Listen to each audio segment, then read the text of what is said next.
Halo guys, bertemu lagi bersama aku Suster Nui. Kali ini aku gak nge-review film dulu ya. Nah, kebetulan di samping aku ada dokter yang sok sibuk, suami aku sendiri. Jadi dia tuh dipaksa untuk masuk ke channel YouTube aku.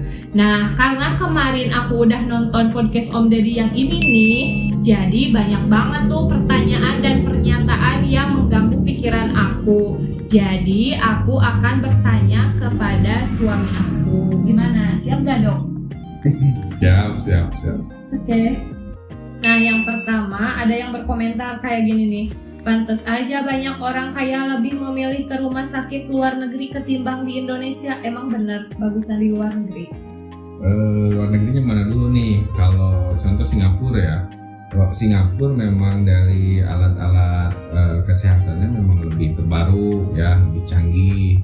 Cuman kalau untuk masalah kemampuan dokternya, insya Allah dokter-dokter Indonesia juga nggak kalah kok ya, karena kan sumbernya juga sama dari textbook dan juga dari jurnal-jurnal penelitian terbaru gitu. Berarti sama aja ya?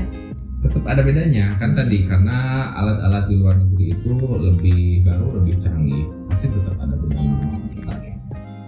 Nah, yang kedua, kalau mau sehat jangan sering stres, tenangkan hati, ibadah atau zikir, sedekah, jangan kebanyakan hutang, sering minum air putih, rajin olahraga, tidur yang cukup, makan yang baik, etika dan lisan dijaga.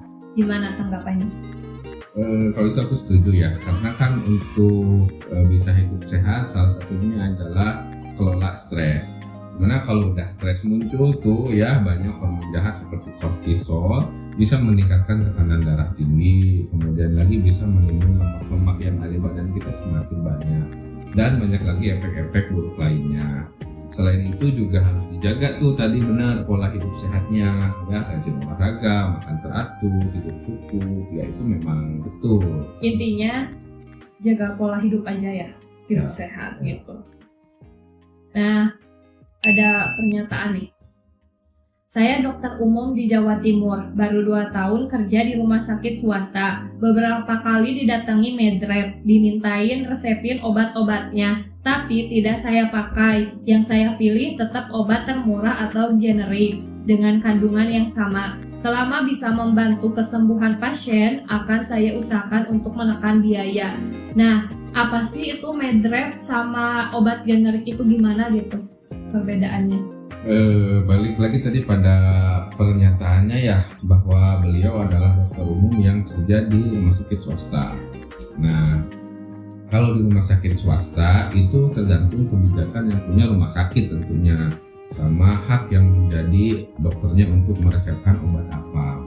Kalau dia mau meresepkan obat generik silahkan, kalau dia mau meresepkan obat yang paten juga silahkan, karena ini tadi ya swasta. Kalau swasta itu kan dia nyari keuntungan, untuk bisa menjalankan operasionalnya dia harus mempunyai untung, kalau rugi dia pasti tutup.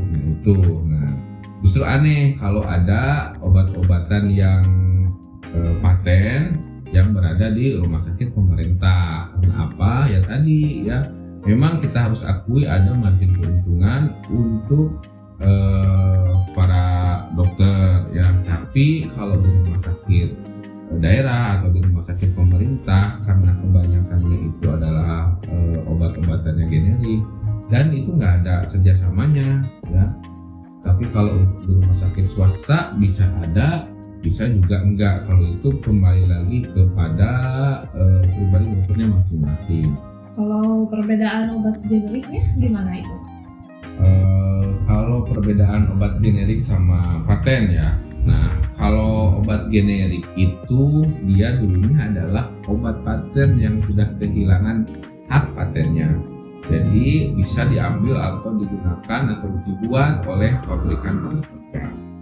Nah, bedanya dengan obat paten itu adalah obat-obat terbaru yang masih melekat hak patennya, di mana obat paten tersebut selain memiliki zat aktif juga memiliki zat tambahan atau prekursor ya, dan packagingnya juga biasanya lebih bagus daripada obat-obatan generik. Tapi zat aktifnya tetap sama, isinya tetap sama, bukan berarti generik itu obatnya cuma isinya tepung, itu enggak ya, enggak benar ya.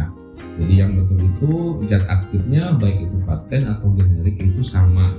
Yang membedakan cuma zat tambahannya saja. Gitu. Terus kalau ada pertanyaan lagi nih, berarti kalau gitu dok lebih bagus obat paten dong? Oh nggak selalu obat paten menang ya. Kenapa? Karena tiap tubuh manusia itu beda-beda. Ada yang memang cocok untuk obat generik, ada yang memang untuk obat paten. Jadi kita nggak bisa samaratakan. Gitu. Cocok-cocokan aja kalau bahasa awamnya. Gitu. Lanjut ya dok. Boleh. Nah katanya waktu masih kecil kakekku berkata ada 2 manusia paling jahat di Indonesia. Pertama rumah sakit, kedua kepolisian. Rumah sakit itu tempatnya mafia katanya. Contohnya kalau ada orang kecelakaan dan tidak ada yang bertanggung jawab, kecelakaan tunggal belum ada pihak keluarga yang datang, mereka akan dibiarkan bagaikan hewan yang sekarat. Karena yang dilihat dari rumah sakit itu duit. Gimana tanggapannya?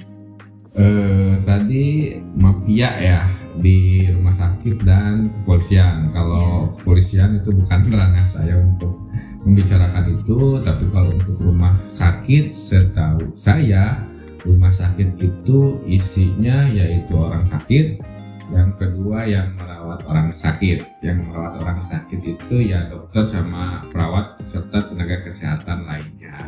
Nah mungkin maksudnya mafia di sini terkait masalah obat sama mungkin pengadaan alat kesehatan kali ya. Dan harus netizen tahu bahwa dokter nggak mengurusi itu semua. Dokter itu hanya mengurusi masalah pasien. Jadi untuk pengadaan obat, untuk alat kesehatan itu di luar ranahnya dokter. Jadi memang ada bidang lainnya yang mengurusi itu. Nah kalau itu disebut mafia atau enggaknya ya saya kurang tahu ya gitu. Mungkin netizen bisa nyari tahu sendiri terkait masalah itu. Terus ada Kecelakaan yang oh iya, yang kecelakaan ya. Nah jadi kalau ada orang yang kecelakaan itu tidak mungkin tidak ditangani oleh dokter, pasti ditangani. Kalaupun tidak ada yang mengantarnya, pasien itu pasti tetap mendapatkan perawatan daripada dokter.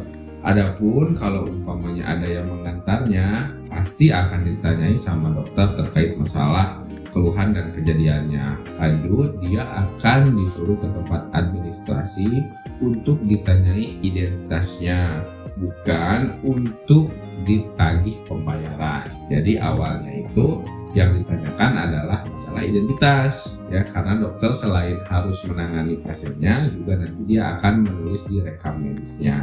Tidak mungkin dokter bisa menulis tanpa adanya identitas. Dan biasanya di administrasi tadi biasanya ditanyakan tuh apakah pasien tersebut punya jaminan kesehatan atau enggak ya, jadi punya BPJS atau enggak gitu. Kalau BPJS kan apa-apanya itu bisa ditanggung gitu. Tapi kalau dalam hal kasus ini dia kecelakaan, bukan BPJS yang menanggung, tapi jasara harja seperti itu. Jadi sebenarnya itu kalau di rumah sakit jangankan orang-orang biasa gitu ya guys. Biasanya tenaga kesehatan juga kalau ada kriminal itu tuh pasti awalnya ditangani dulu kan ya. Ya jadi kalau namanya kita sebagai tenaga kesehatan tidak memandang dia itu orang baik, orang jahat, ya kelompok A, kelompok B, ketika dia jadi orang sakit dan tidak membahayakan dokternya, dia pasti akan ditangani oleh dokter. Gitu ya guys. Lanjut ya. Boleh. Katanya IDI menjadi kaki tangan para kapitalisme global, menjadi ikatan destruktor Indonesia. Gimana tuh tanggapannya? Ikatan destruktor Indonesia, kapitalisme global. Waduh, kalau itu bahasanya terlalu jauh deh. IDI itu ya merupakan suatu organisasi yang di dalamnya ada dokter-dokter seluruh Indonesia. Dia mempunyai tugas dan fungsi. Satu, untuk meregistrasi para dokter supaya bisa mencegah adanya dokter-dokter gadungan. Yang kedua, dia untuk mengawasi para dokter supaya tidak ada malpraktek, supaya tidak melanggar etika kedokteran. Terus Ikatan Dokter Indonesia juga suka melakukan seminar atau edukasi kepada para dokter sehingga bisa meningkatkan kemampuan dan pengetahuan daripada dokter. Itu aja sih kalau masalahnya dengan elit global dan apa itu tadi apa namanya itu kapitalisme, destruktur itu kayak terlalu jauh deh. Tapi gini ya dok, kan banyak banget tuh kasus yang sebelum-sebelumnya banyak dokter yang gadungan yang membawa identitas para dokter. Katanya kan ide itu untuk meregistrasi, gimana tuh bisa kecolongan kayak gitu? Ya, ide hanya meregistrasi dan yang menerima dokter tersebut bekerja di rumah sakit atau klinik itu kan yang punya rumah sakit dan klinik. Nah, mereka atau HRD-nya itu harus lebih teliti lagi gitu, jangan sampai kecolongan seperti yang udah lalu-lalu. Itu aja, lebih teliti aja. Berarti harus lebih teliti ya. Lanjut ya, tapi agak panjang nih. Saya pernah kena penyakit herpes, berobat ke dokter sudah habis uang banyak untuk menebus obat yang dipromosikan oleh dokter, tapi gak sembuh-sembuh. Kemudian ada teman lama yang menyarankan untuk diobati pakai sejenis daun. 3 hari langsung kering dan sembuh.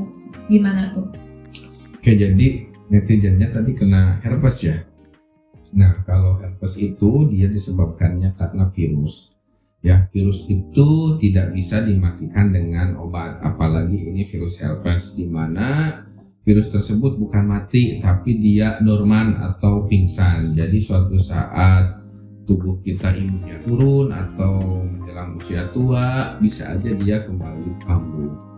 Nah, kemudian tadi setelah dipromosikan oleh dokter tapi tidak sembuh-sembuh, ya kan? Tapi kalau pakai obat sejenis daun sembuh 3 hari. Oke. Nah, harusnya sih dokter itu bukan mempromosikan karena ada etikanya. Kalau dokter praktek itu bukan mempromosikan, tapi dia memberikan resep. Nah, kalau umpamanya resep tersebut diminum obatnya tapi tidak sembuh juga, ya berarti bisa aja memang perjalanan penyakitnya itu lumayan berat ya. Terus kedua, obatnya mungkin bisa aja tidak efektif gitu. Terlebih yang namanya virus tadi kan hanya bisa dibunuh oleh sistem imun tubuh kita. Mungkin tubuh orang tersebut lagi imunnya itu turun sehingga untuk membunuh virus herpes tersebut dia tidak mampu walaupun sudah dikasihkan obatnya ya. Nah, tapi kemudian beberapa hari kemudian dia membeli atau membuat ramuan tadi ya. Membuat ramuan mungkin saja ya dalam perjalanan penyakitnya sistem imun tubuh netizen tersebut ya kembali meningkat. Ya, ditambah lagi mungkin efek dari ramuan-ramuan tadi apa herbal atau apalah gitu ya, daun-daun kayak gitu, bisa saja dia membantu meningkatkan imun kita. Jadi saat imun kita itu meningkat, otomatis dia bisa membunuh si virus tersebut walaupun virus tersebut tidak bisa mati ya, alias hanya pingsan. Untuk kasus yang herpes ya, untuk virus yang lain bisa mati gitu. Oke, gitu ya. Katanya saya dulu sering sakit dada, sering kena batuk-batuk, bahkan kencing saja berbusa dan pinggul terasa sering merasakan sakit. Saya tidak mau ke rumah sakit, pasti ujung-ujungnya divonis penyakit. Dia hanya berpikir positif saja. Gimana tuh tanggapannya? Takutnya gini, dia sudah berpikir positif tapi penyakitnya makin tambah parah. Gimana kalau mindsetnya kita ubah? Kita tahu penyakitnya apa, tapi kita yakin dia bisa sembuh dengan memakai obat dan pola hidup yang sehat.